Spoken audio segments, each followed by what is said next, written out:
আসসালামু আলাইকুম। আমি আসাদুল ইসলাম সবাইকে স্বাগতম জানাচ্ছি। সিলেট এয়ারপোর্ট রোড যাইতে বসে যে টি বাগানটি পড়ে হাতের ডানি, সেই প্রথম যে টি বাগানটি শুরু হলো, এটা সেই প্রথম টি বাগান।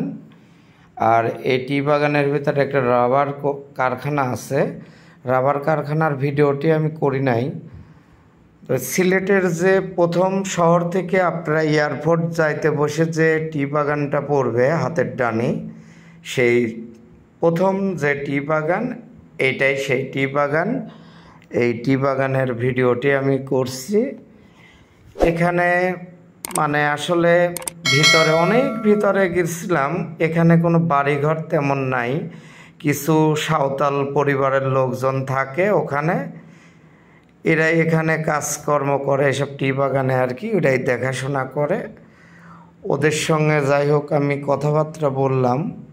তে ওরা ছাড়া আপাতত কোনো লোকজন পেলাম না ওখানে, জাস্ট পুরাটাই ফাঁকা।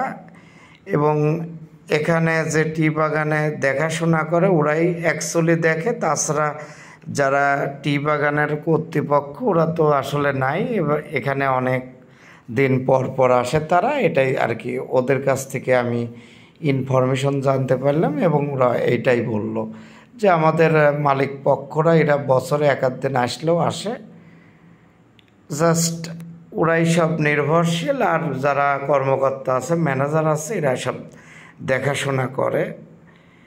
এইটাই সিলেটের আর কি টি বাগানের, যে শহরের পাশে নিকট যে টি বাগান এবং স্টেডিয়াম নাইপাতে হাতের ডানে এই টি বাগানটি সিলেট শহরে।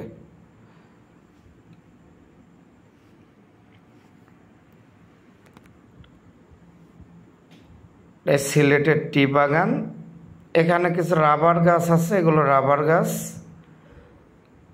আসসালামু আলাইকুম।